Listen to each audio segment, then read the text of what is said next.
Alright, afternoon peeps, it is the afternoon. This week we have Daniel Obinkwo. I am Daniel Obinkwo, University of Portsmouth student, American football athlete for Team GB and a sports scholar here. Yeah, I'd say it started January 2020 when my friend told me to come along to a session and I enjoyed it. I saw something in that sport that I was like, I want to be a part of this. What does it take to be an elite level athlete? Hard work and discipline. If you want to be the best, you can't cry about it. Just get up and keep doing it. Having to get on from work, cook, go training, come home, eat, shower, sleep, do it again. It became to a point where I didn't enjoy doing anything. I didn't enjoy working at a certain point. Didn't enjoy playing football. Nothing felt happy. Would you say you need to burn out to realise what matters to you? Nothing's ever going to be happy-go-lucky all the time.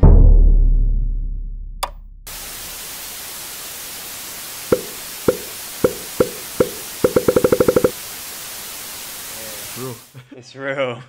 It is. So yeah, man, Daniel, welcome to the show, man. It's good to, well, obviously be here and have you on as a guest.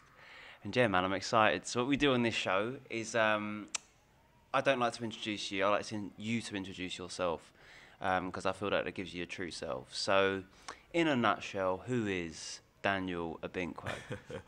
So I just want to say thank you for having me on, Alec. Much appreciated. I'm going to enjoy this experience. So I am Daniel Obinkwo, University of Portsmouth student, final year digital marketing student, American football athlete for Team GB and a sports scholar here. So that sums me up in a nutshell. But yeah. Crazy. So you got crazy titles there, man. Yeah, man, there's a lot. Wow. When did it all start then? So you're a Team GB athlete, you're an American football player. When did it all start for you? When did you realise that this was your sport? I would say my close friend of mine that I currently live with now, I always tell this story to everyone. Like, it was just one day, I think it was over a Christmas break, Christmas 2019, he got into American football.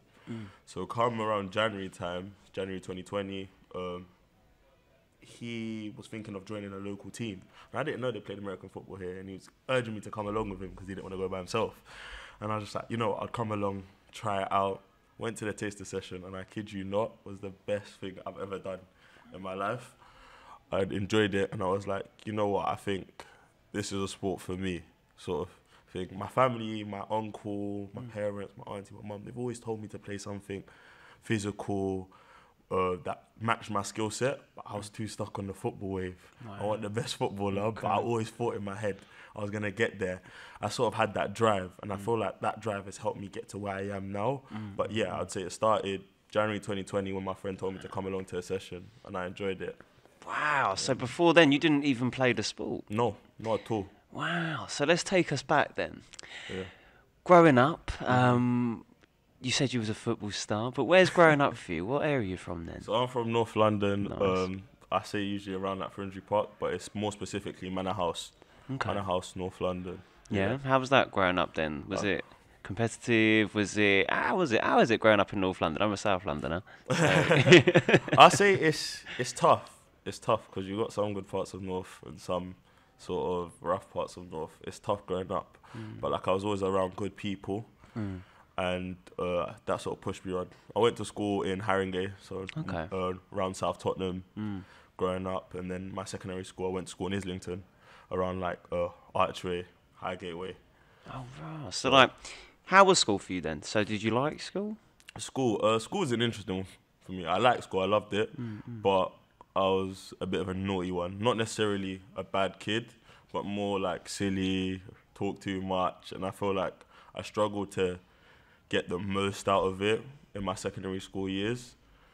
At a certain point, as I tried to switch on, it was just a lot difficult because in my early years, I was just known for being the joker and a bit of a silly one. But then as I got to year 10 and 11, I tried to change that persona, but it was like the teachers already had that stuck on me. So I found it sort of difficult to sort of motivate myself. But I always had good family around me that kept pushing me. Whereas I finished off my GCSEs, I wasn't happy with my grades. Not that I failed anything, but I didn't pass to the standard that I was expected to pass to. Okay. And I didn't feel like I was like a silly kid growing up. Like, I felt like I had the capabilities to learn if I put my mind to it. So I was very disappointed in my act. And I felt like when I went into college, my character fully switched. Okay. And I became a bit more determined in things that I wanted to do. One thing I'd say at school, school taught me what I wanted to do in terms of like digital marketing. Like I remember work experience. I wanted to be an accountant at first. Oh, wow. But I realized that wasn't for me. Like it was too structured, and I felt like it was a bit boring for my personality because I'm a quite people's person. I like to be around creative stuff and bubbly. So when I worked with the marketing team, I enjoyed it. And I was like, what is this? And then they said to me, this is marketing. Then I went home one day and I said to my parents, I want to be a marketer. And they told me digital marketing is the way. And then boom. So that school did teach me that. It did allow me to find my career path. And I do owe school that. And I learned a lot about myself at school. Even though I didn't get the best grades, or it took me a bit longer than others, I still got there in the end. So yeah, school wasn't necessarily bad, but it could have been better. Fair enough. No, nice. Good stuff, man. So you touched on there slightly with your family that have always been supportive. Culturally, what's your background then? So And would you say, yeah? I'm Nigerian heritage. So my dad Nigerian, but he was born here. My mum was Nigerian. She was born back home. So yeah, all my family is Nigerian. So yeah, growing up in an African strong Nigerian household, yeah, a lot of discipline comes your way, and you get pushed in the right direction. So yeah. So you said like you wasn't happy with your grades, but did that have, was that in relation to how your parents believed? That like, do you take their view as big for you? Is their view big on, or your opinions? Does that mean a lot to you? 100%. I feel like as a kid growing up, as any Nigerian kid growing up would say, is that we're all always pushed. Education was first, is a priority. Tuition after school. They always banging, getting on to you about doing your homework and everything. So like, it is a big thing because I feel like as a black individual, it is a lot harder in the current community and stuff like that. Okay. So you have to sort of lean on education to get your foot in the door in regards to what you want to do, sort of thing, as a base. Now that's changing, but growing up, yeah, I didn't even question it. It was just sort of drilled in me. Like, I always have this conversation, but they always said to me, even when I was growing up through primary, secondary school, that, you'll go university, sort of thing. And I think it just sort of stuck with me. Yeah. I didn't even question it. Okay. And it always, I guess, gave you that aim to sort of, did that have an effect on you switching up your act in college? Because you wasn't really, quote unquote, happy with it. That you then switched it up and then made your way to uni. That's quite cool. So why Portsmouth then? Portsmouth, interesting one. I felt like it had the best digital marketing degree for me. Okay. So I visited a couple of unis. Coming out of college, sixth form, I had high grades in what I was doing, and I wanted to try and aim for the stars. So I was looking at like a lot of like different unis, and I wanted to go to a Russell Group for some reason, because like with the grades that I got in secondary school, I wanted to sort of level up and show people, was like, yo, I can do this. Do you know what I mean? And I think I cared about that I was willing to sacrifice doing a digital marketing degree, which I wanted to do, to just do a standard marketing degree. But then I kind of got spoken to. My auntie's a careers advisor, so I spoke to her, which helps. Spoke to her, and we proper identified that Portsmouth was the right place. The degree, with its practicality and its teaching, was the one for me, and it's brought me so much opportunities I could be grateful for. So yeah, that Portsmouth came down to the degree. Did you go with any friends, or was it just you and your own? We came with a whole friendship group came. Nice. So there was about there's about 4 of us to start off with. Now there's 2. No, there's 2. So, fair enough. I came with my close friends that we went secondary school together. Big. And sixth form together. We all came in the end, so it was nice. We had that community. Even though first year was tough, I was able to lean on them because they knew me inside out, just like I know them inside out. So That's fair. I mean, did you make more friends then, or did you always stick with that core group?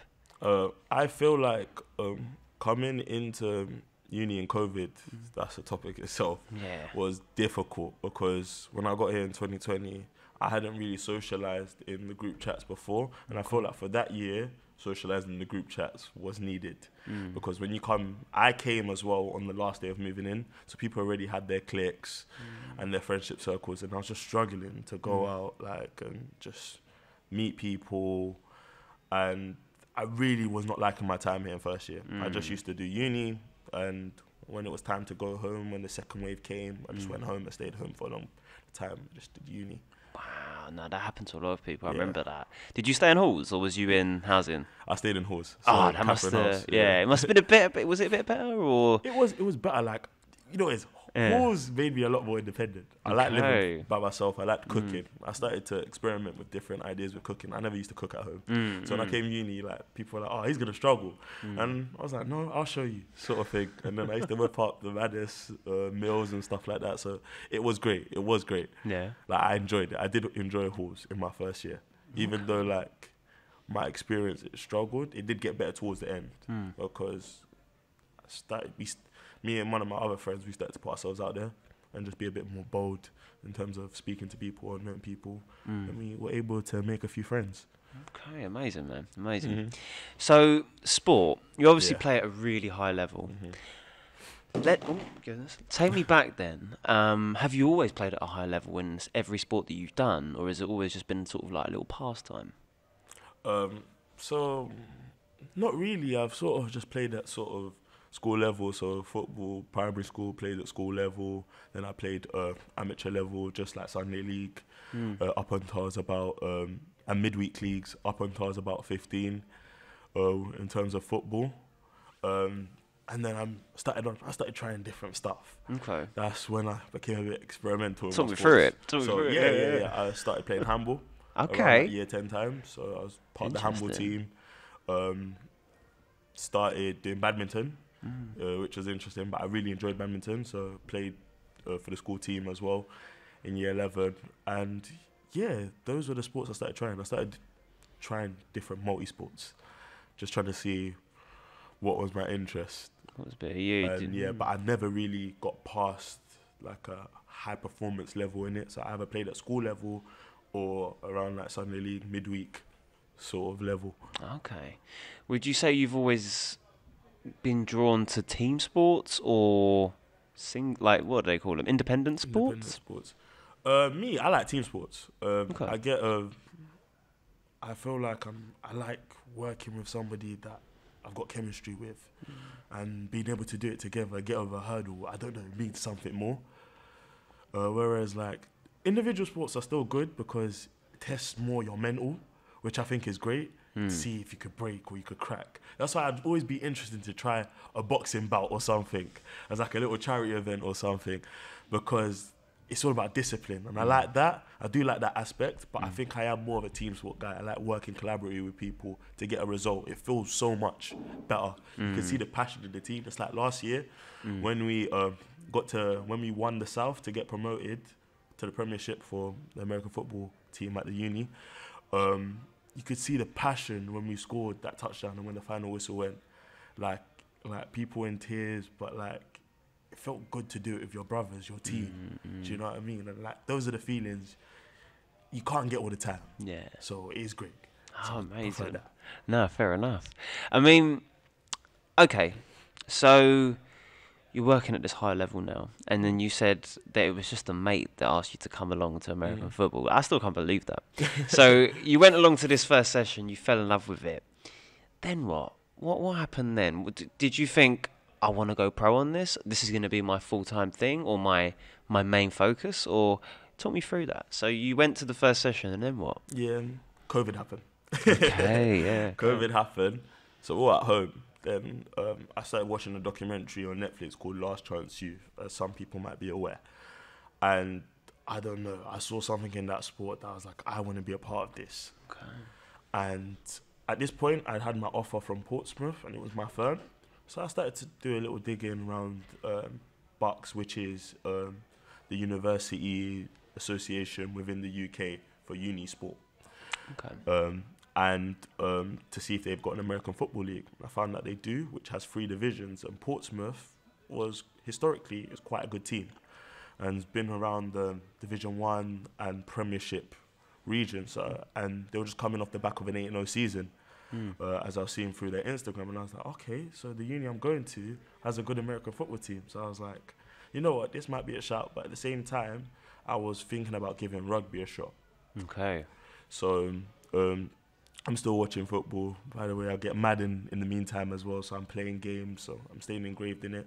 So I come to uni, and I was just like, you know what, I said to myself in my dorm one day, I was like, I'm just going to commit to something.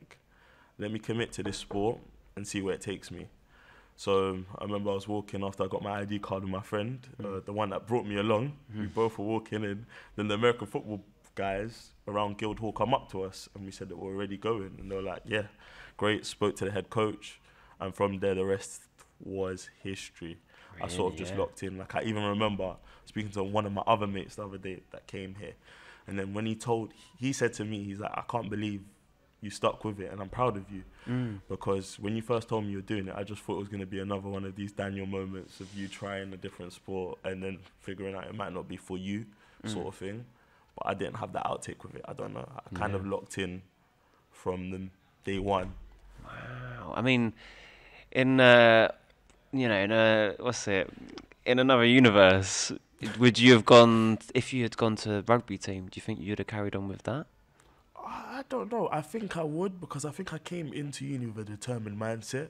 Any sport I did, whether I'd started in the fives or the devs, I would have wanted to work my way up at my final year and accomplish something and play something competitively. Because I'm an avid lover of sport. Like, I've loved football for years, but I've just loved a bunch of sports, and I just wanted to be good at something and at least try and see where I could take it. But then, so I just, like, anyone that I do, I'm going to put my all into it.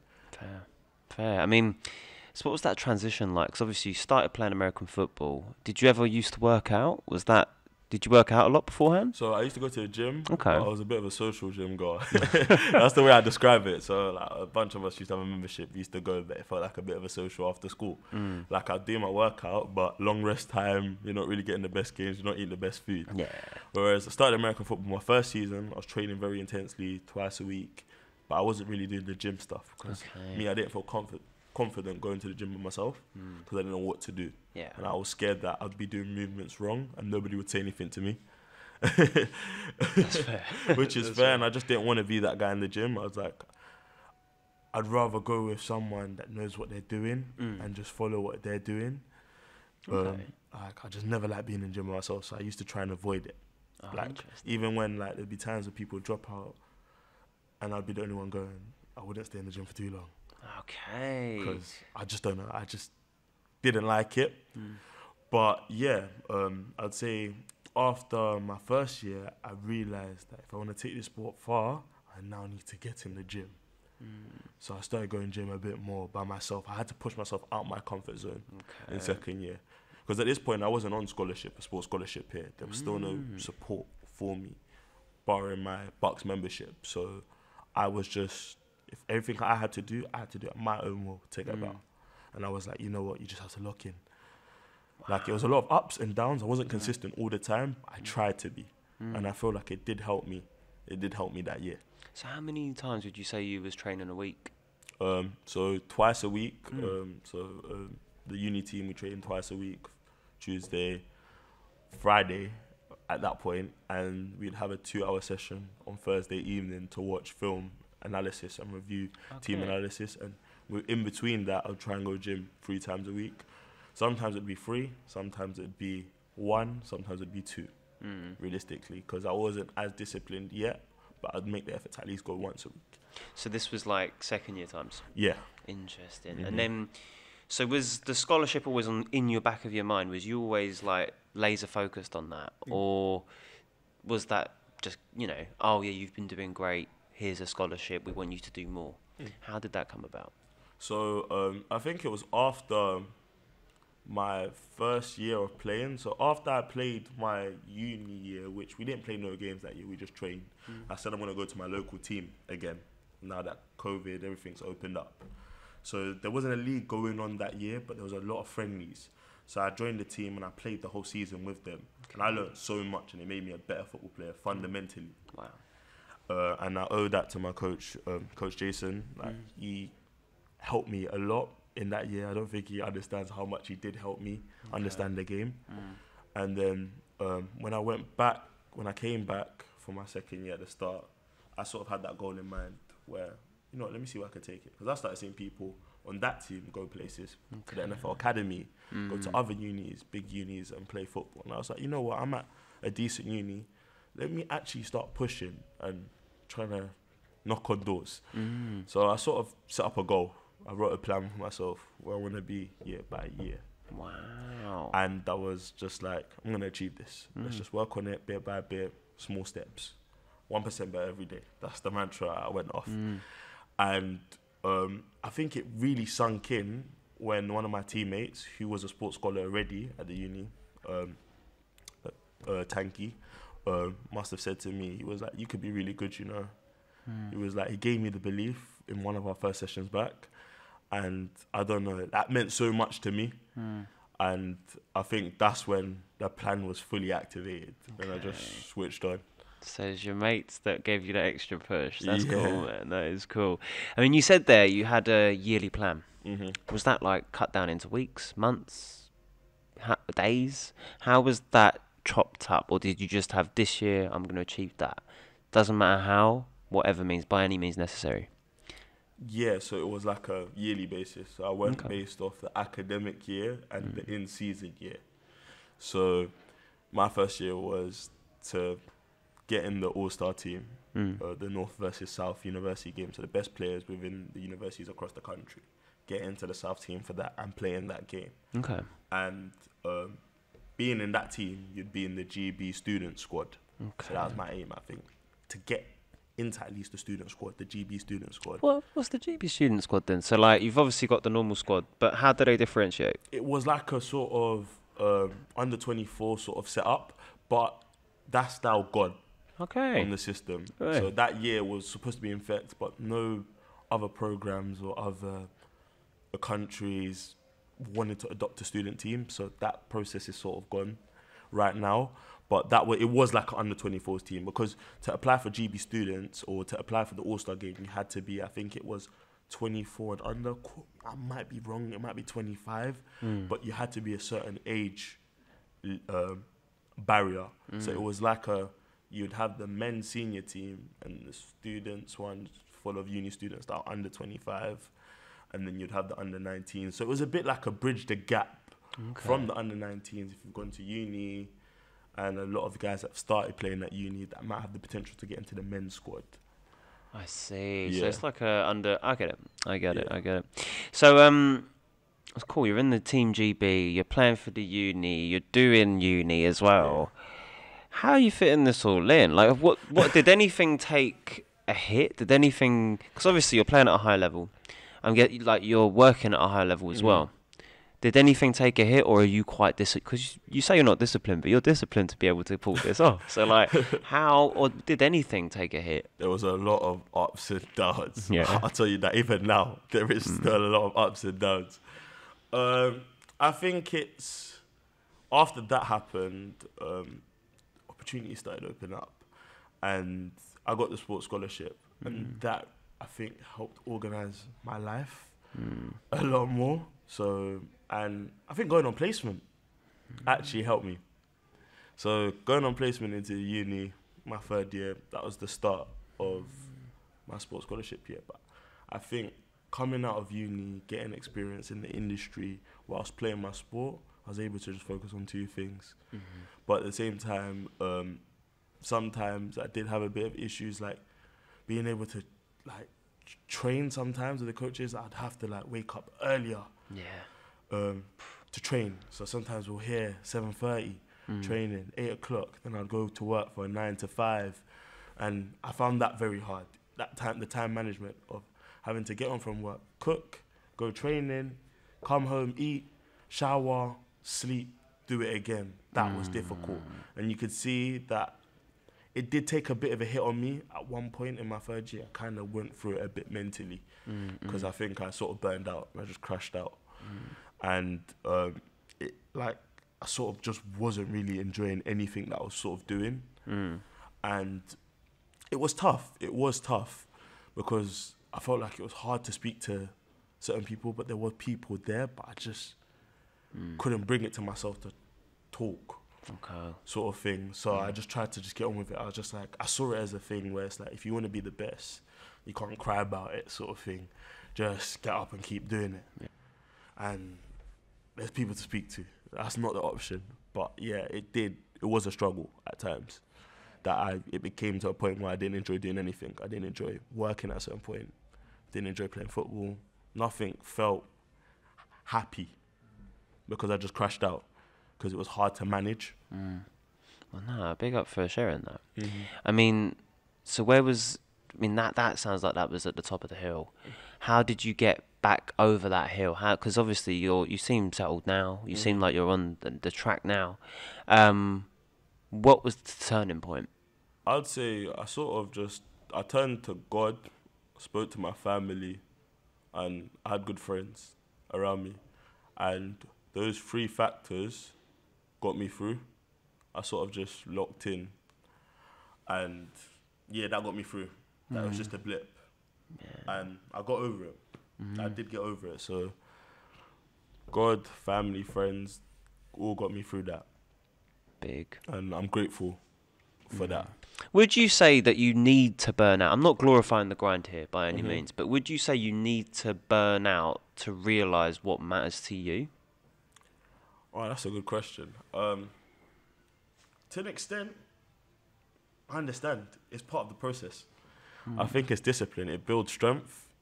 You know what I mean? Nothing's ever going to be happy-go-lucky all the time. But that did teach me lessons. It taught me to toughen up. It taught me to value certain things. Do you know what I mean? It gave me a bit more discipline. I learnt from that experience or going through that. I learnt a lot. So, yeah, there's nothing wrong. There's going to be burnout any of the time. If there is burnout, just acknowledge it. Take some time for yourself. I think that's what a lot of people need to do. Don't try and fight it sometimes. Yeah. Trust me, it's not worth it. It's not worth it at all. But yeah, sometimes it is needed because once you get over it, it makes you stronger and you're able to push. It's like you're back on the road. It's like a little detour and then you're back. Solid. So cool. We've gone over the hill. We've done the turning point. Now we're in a place. Where are we now then? So now that you've gone through that dip, where was the light then? What was next for you? So within this process, I'd even talk about how I'd got into the GB men's process. Yeah, let's go back. So obviously they had this uni team. So how did you get into that then? Yeah, how did you get into the Team GB process? Yeah, so from that, nothing was really going on with that. But then I was able to use that as leverage to get my scholarship. So once I got the scholarship, now the next goal was GB men's. Oh, okay. So you was part of the Team GB, like under 24, 25s-ish? The students. GB students, okay. like training collective squad. Okay, that got you the scholarship. Yeah. And then thankfully, when the call came around January time that I was in the squad, one of the best feelings I've ever had. Because it felt like, cool, now we're actually getting somewhere. Like, you could see the progress sort of thing. And like, it meant a lot. Like, I had great teammates that were happy and proud of me. The uni could see like the work I was putting in from the minute day one I got into the scholarship to get that point. So once I'd got that, I was just great. I was just trying to learn a lot. But it's weird because once I got into GB, this is what, it was difficult because it felt like, I don't know how to describe it. You know when like you felt like you're doing really good in your team club, then when you go to like an elite atmosphere where everyone is really good, you feel like you're at the bottom of the pile, and then you start questioning if you're really good or not. Yeah. Like it was a bit of an imposter syndrome. Okay. I started going through that, and that's what sort of contributed as well, like to me. I started overthinking things, thinking if, really, like, can I compete at this level? and it started to play with my head. But yeah, all of that, the scholarship, my third year, that all led to my getting into the GB squad. Okay. Yeah, the senior squad, yeah. Wow. So now, do you still play there? Yeah, so I'm still in the senior squad right now for this year, this current cycle. Where is it? I got back in January, so it's good. 2 years running now. Wow, so congrats. Glory. Yeah. But yeah, that's helped me a lot. It's taught me a lot as a player, and I've picked up a lot of things. Being in that environment, it's tough, but you learn a lot. Learn a lot. There's a lot of good players, and it pushes you. It's like iron sharpens iron. Yeah, it's elite level. Yeah. Really elite level. I mean, big up. I mean, what was it like then? So obviously, I still can't get over the fact that you went with your mate to a training session. 2 years later, you're on the GB team. Yeah. And yeah, you said you had that imposter syndrome. I can imagine. Like, they're all like these elite athletes. Is it a step up from the uni, or is it? It is a step up, because some of these guys have come through uni systems, but at the same time, some of these guys have been playing for years. You're playing with big men that have kids, that have family, that have been playing this sport for 10 years and I've had several GB caps even before COVID. So you're around experience. So being able to deal with that was difficult, because everyone's technically sound. Whereas at uni, you're on a cycle where people have never played the sport before. So like, you're learning, people are learning. Like, it's not as an elite setup, but like, it's still good quality football within this country at like the higher levels. Yeah, that's fair. I mean, would you say at the uni level they're more kind of like your brothers? Do you get that? Because you said that. Do you get that same feeling for Team GB, or is it? I do get that feeling. I do get that feeling for Team GB. You could see like people want to see people succeed, and when you make a play, you could see they're buzzing. Like, the atmosphere, the energy is there. You could see it. But my uni team, you could see they're my brothers, because I'm with them every day. And I feel like people can say this wherever uni they're at across the country. Like, as your team, I see about like a few of them every single day. I won't go a day without seeing them. I'm going to see some of them after. You won't go a day without not seeing them. So they become your family, sort of thing. Like, you'll find yourself, oh, I've been with you the whole week, sort of thing. I don't think people realise it until it's brought up. But it is a major part of your uni experience. And when someone said to me at the start, when I joined, that this will become your family. Like, you do a lot of things with these guys over your 3 or 4 years at uni. They weren't lying. They weren't lying. Wow. I mean, so how many times do you see the Team GB lot then? Is it? We train at least once a month. But it's a camp. It's a whole day camp. Oh, I see. So it's like a 9 to 5, like meetings, film. But it's like every time you go, everyone's tight. Okay. You know what I mean? It doesn't feel like, oh, I haven't seen you for ages. Do you know what I mean? Sort of thing. It's like the energy's still the same. And it's great. It's great. They're doing, like, you could see the GB Lions program is big things are happening. And like, that's why we're climbing up the ranks. Okay, nice. I mean, where is how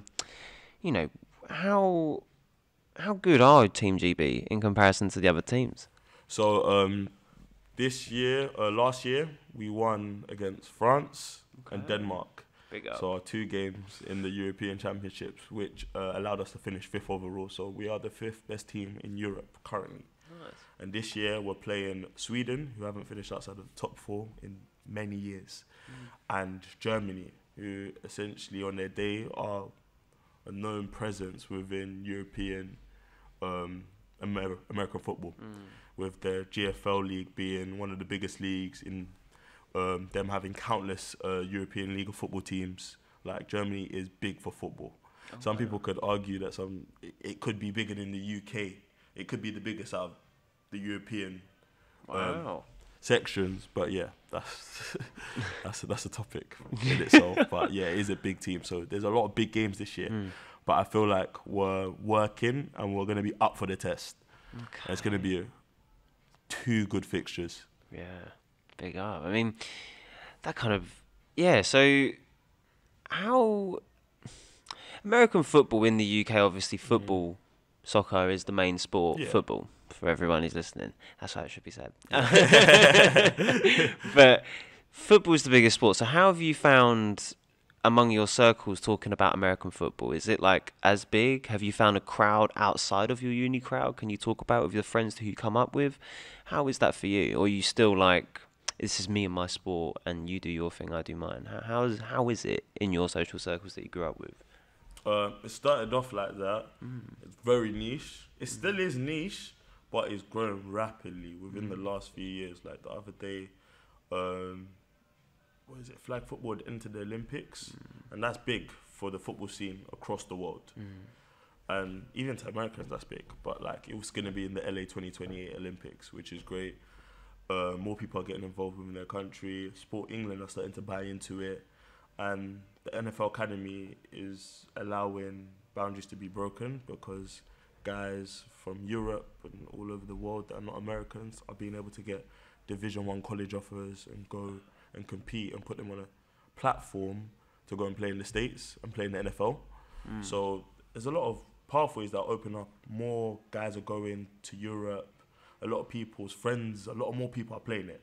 It's like you could speak to someone now and say, oh, one of my friends used to play it, sort of thing. Or people take an interest in the Super Bowl now. When I was growing up, like, no one really used to talk about it. It used to be on, but no one talked about it. Whereas every year now, the last few years, Super Bowl's on. You see people talking about it on Twitter, on Instagram. Do you know what I mean? The halftime show, like, a lot of people are interested in that. And it's low-key helped bring attention within the UK, but like I'd say like it's improving. Like I would speak to someone and people know that people within the UK play it now. Okay. Sort of thing. So that's when we know we're getting somewhere. So it's still on the rise. That's interesting. Yeah, No, like, that's don't good. get it twisted. That's good. People don't know necessarily the rules about it and how it's played, but they're aware that people do play it. So if you say you play it, they're like, oh no, that's cool. Do you know what I mean? Like they will ask questions and stuff like that. And it's always nice to speak to people about it and stuff like that. And it's always like, it's like, before as well, there used to be a lot of people that I feel like watch it, but no one used to talk about it because they feel like no one knew it. So when people would see somebody carrying pads or something around the city, or even in London, there's been times like carrying pads, and they're like, oh, like, you play American football? Like, I'm a big American football fan. What team do you support? Do you know what I mean? Like, it is a good community. Yeah. Do you know what I mean? Like, okay. So, where are you at with it all now then? So you're on Team GB. You're in your final year of uni? Yeah, final year. Final year of uni. So what's next for you? Next, Canada's next. Oh, wow. So, CJFL have decided to take the junior football route and play in Canada. It's a gateway to playing in the CFL, the Canadian Football League, which is like the second best league in the world. Canadian football is a bit different to American football, but it still has the similar principles, like with the field and stuff like that. Field's a bit wider, and there's 12 men. Just slight rule changes, but it's still a very good level of football. You get a lot of high elite Americans that might have not made the NFL or might have been in the NFL a bit, go into Canada to play. A lot of the Canadian youth sport athletes play. So I'm playing junior football. So like you've got youth sports, which take a bulk of players into the CFL, but then you've got junior football, which is like you're not studying necessarily. Like now there's some institutions that are part of the league, the CJFL, that do act as a college, but there's hardly any. Like you're not forced to study, but it's still a gateway into the league because every conference have their own affiliate team they're linked with. So yeah, I'm going to play over there for the Vancouver Island Raiders in Vancouver Island in Nanaimo. Nice. So it's gonna be good. How did they scout you then, or? Yeah. So after I got onto my scholarship, I started to go onto a portal that a lot of the European football players, as well as Americans, use, called Europlayers. And I just built a profile for myself, and yeah, they found me, started speaking to me. I was speaking to a few other teams, but I felt like this team sort of is the right fit for me. I like what they're trying to do and where they're trying to go, and I feel like it'd be an interesting place to explore life and live whilst playing football and seeing where I could take it. Yeah. I mean, have you got any long-term goals, or is it just to play with it? Yeah, have you got any long-term goals? So long-term goal would, of course, to be play like in the CFL, but I think overall it would be to play pro. So I've taken this route. It's a pro-style league, but like it's like college. You're not gonna get paid because you're not there yet. But being in Canada, you will have more opportunities at being seen. So I've taken this sort of scholarship with the hopes of being seen. It's not really a scholarship, it's like a scholarship, but yeah, with the aims of being seen overseas and getting into that league, because there's a gateway for sure. The long term. So I'm looking long term. But if not, like I would look at playing at pro within Europe after. Okay. So Amazing. the plan is to play pro overseas, Yeah. wherever it is. If it's the NFL, if it's the X League, whether it's the ELF, the German League, the Finnish League, wherever, just play pro. That's amazing. See what it's like. Okay. I mean, what I find fascinating about you as well, among many things, is the fact that you haven't abandoned like digital marketing, digital media. Like you've spoke highly of that, the internship, everything else. Like how important is it to keep that balance? It's important, right? Very important, because like American football is not as big as it is in the States. Like it's a lot harder for a European guy if you haven't gone to college in America. Or if you haven't gone to college in America in general, at Division 1 level, at Division 2, that there is some pathways, but if you're not at Division 1 in America, it is very tough to make the NFL. So, like, realistically, I'm trying to be realistic with my roots. Do you know what I mean? Like, pro football within Europe, like, it's not going to... Because it's not as big, it's nowhere near as big as what the NFL is. You're not going to be getting paid that money. So, I feel like my career is still important to me. And I still do have plans for influencing the game and the sporting industry with my career after, or whilst I'm doing it. Okay. Sort of thing. So I've always found it's important to stay in touch because nothing's guaranteed. Like this is only like it's taken me about 3 years to get to where I've got to, and like I'm so grateful. But at the same time, things can go within a second. So if you don't have that backup or you haven't worked hard, like you're gonna struggle. So that's why I try and pursue both as hard as I can. And that seems like a mantra you use throughout your life is if you don't work hard, it's not going to work. Yeah, working hard is so important. I guess the big question then is, what does it take to be an elite level athlete? Hard work and discipline. Hard work. You got to be willing to work harder than everyone else. Sometimes I even question how hard I can work for it. Do you know what I mean? Because when you look at the greats and you look at the big players, they work hard. They do. Some players are naturally gifted, but the ones that really work hard and push, even you could see it in school, the people that worked hard, and people might call them tryhards, the people that worked hard got results. If you work hard, you will get results, but being disciplined as well. Like, uni is a tough place. You learn a lot, and anywhere. Being an elite level athlete at uni or scholar can be difficult because you can see your friends sometimes going out having fun, but sometimes you have to have the discipline to rein it back. Do you know what I mean? You can have fun. You got to remember you're an athlete. You got to keep your body in check. You know what I mean? You might have a camp coming up. You know what I mean? You don't want to be out with your friends till late, or you don't want to be out partying. Or, do you know what I mean? Like, it is tough sometimes. It is tough. But at the same time, if you know where you want to go or you've got goals in mind, you've got to put yourself first. And those two are the foundation for what leads to success. There's some people, and being I think, coachable and teachable is a big factor. Like, for me, I think it's up there as well because I've never played this sport before. I'm still learning a lot. I'm not even, I don't even consider myself good. Do you know what I mean? Because there's so much more I've got to learn. And I have to always be coachable at all times. So, like, whether that's like a coach telling me to adjust certain things, being able to adopt new things, like, you know what I mean? Like that's why I don't like to talk back to coaches and stuff like that, because they've been there, do you know what I mean? Like listen, hear it out and try and improve, do you know what I mean? You'll get more out of it if you try. It might not work sometimes, but I think that aspect of your game helps with your discipline. More teams would usually like a person that's more coachable. Well, fair enough. No, that's solid. But yeah, Daniel, it's been great. It's been really good, man. It's been good. Yeah, thanks. Honestly, I'm touched for hearing your story and like what you've been through to get to just this point. 3 years in this game, and you're doing amazing things already.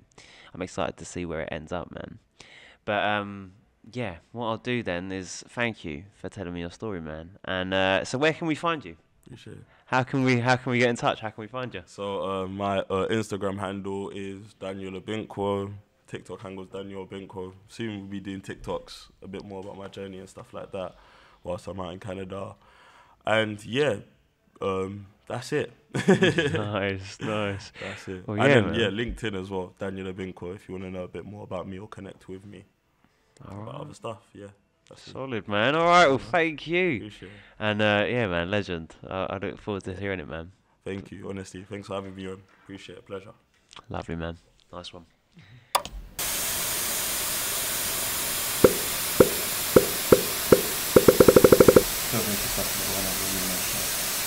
So, do you like American football? No. Why? I never really watched it before. Do you like American football? Nah, not really. And why is that? It's just, I don't really find it interesting, you know? Yeah, is it just the sport itself, or is it just a bit boring? I'd say just personal opinion, because I understand the sport is actually kind of fun, but it just doesn't really appeal to me. Yeah. Do you like American football? No. No. Why?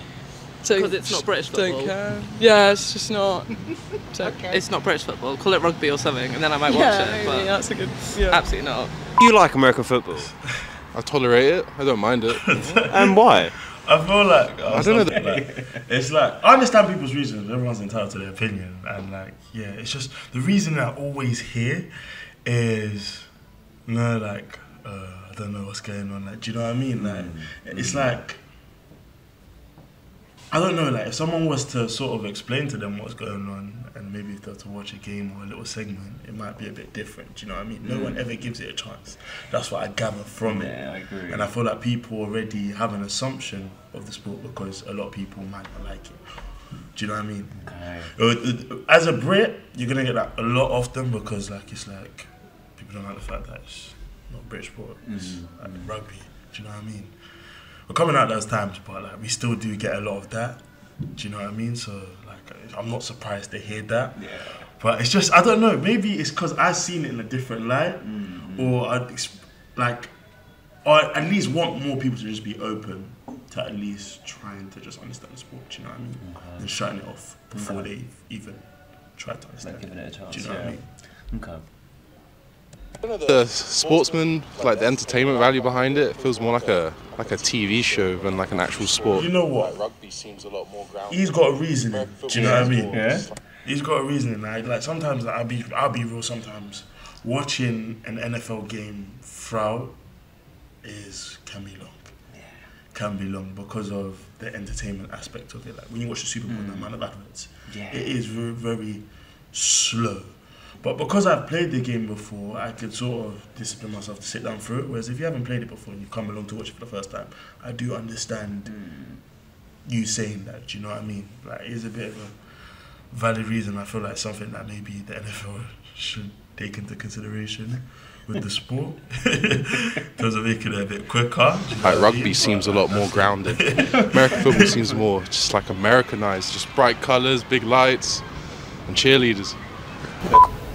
I know of it. Do I like it? Different story. It's I know barely anything about it. Yeah, I mean, do you want to give us a bit more details? Not as in like about it, but like why don't you like? I don't know. I guess I've never really sat down and watched a game on my own before. I guess it's better with friends, and like even like going to like an actual live game is better because of the crowd. But as of itself, that's one thing like, I could contest just being asked out of nowhere, it's like, not my favourite thing to do. So sorry. Please don't come after me. Do you like American football? No. Why? She even said no. I think it's kind of dumb to play a game where you hurt yourself on purpose. You know, I've heard that one, mum.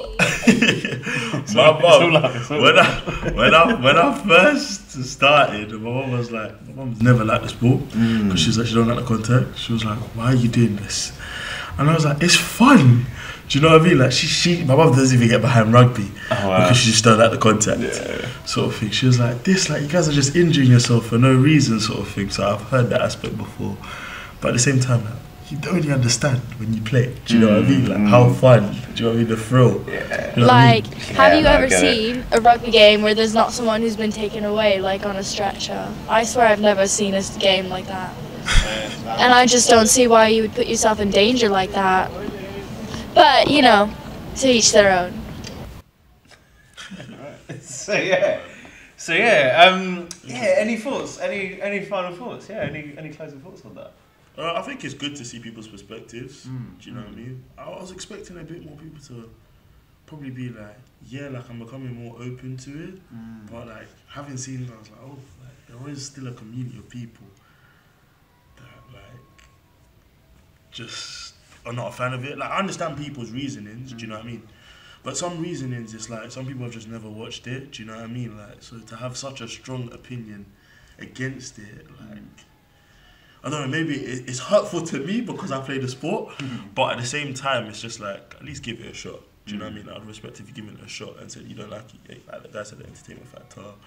Because he was like, it's too aggressive. Do you know what I mean? Like, I was like, you're not fair. Do you know what I mean? The other guy, like he said, like, didn't necessarily have a reasoning, but like, it never really appealed to him. But like, he acknowledged at least that it could be something good to watch with friends. No, it is good to watch. It is good to you know watch. What I mean, for you though, my question is, when did you actually learn the rules of the game? Was it when you actually started playing, or because you said you was an avid sport fan anyway? Did you learn it beforehand? I understood a little bit, but not in depth the rules. Okay. So I started playing. Like a lot of people are scared to even play here at the uni when they first come because they're like, I don't know the rules. I don't know what I'm doing. But that comes in the way you have to sort of just be like, you know what, I'm just gonna understand and learn it. So I learned it along the way, and then I started watching more games. So like at the start of the year when the season starts, we have something called Red Zone.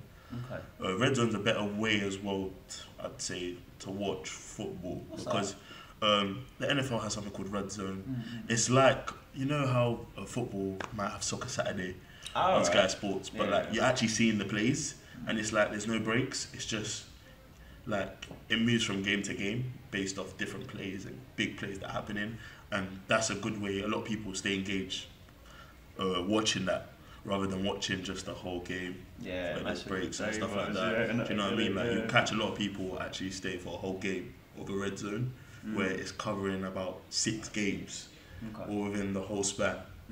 So that's good. That is a good way. I learned a lot from that. And playing Madden. Like a lot of people would actually come up to you and say, yeah, I learned a lot through playing Madden.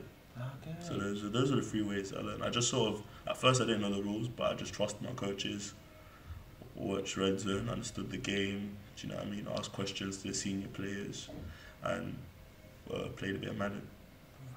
Fair enough. And sometimes YouTube clips, like short little YouTube clips explaining the rules, like it helps consolidate the knowledge you're learning. So yeah, that as well. I mean, do you have any role models in the game? Role models, damn. Role models in the game. There's a few players I like. Like when I first started, I looked towards Aaron Donald, who's recently retired. So like, I don't know. Like I just saw like how I think I sort of sympathised with him because I was like, he's undersized. Like in the position I'm playing, I'm a bit undersized. What position do you play? So I play a defensive line. So I play as a defensive end specifically. So I'm just on the outside, attacking, trying to sack the quarterback. But yeah, he plays as a sort of an interior lineman, so more as a defensive tackle. But he's about like the same height as me. But like he's built, and like he is one of the greatest defensive linemen of all time, if not the greatest. Well, like that could cause a huge debate, but yeah, he is definitely up there within the top 2 or top 3. But his whole career, you could see like the work he put in to being good, and like teams just struggle to deal with him. Sometimes teams was like 3 guys, but the way he became very destructible is the way I want to influence a game, be a problem. Okay. Do you know what I mean? Yeah, no, I want to be like that. So like when I first got into the sport, I used to watch a lot of Aaron Donald. It sounds like, it might sound like generic because like a lot of people know who he is, but he is really good, and you can see why he was one of the greatest players in the NFL for years. And yeah, him retiring now, the game will miss him, but yeah, man, he taught me a lot watching him. No, so, great stuff. And yeah, yeah, that was what the people had to say, and yeah, man, cool. It was interesting to hear, man, but that was good, man. That was good. It was good to see people's perspectives. Well, okay, man. Yeah, no, thank you, and yeah, man, I look forward to seeing what you got going on soon. Definitely, no pleasure. Legend, man, Thanks, legend. All right, cool.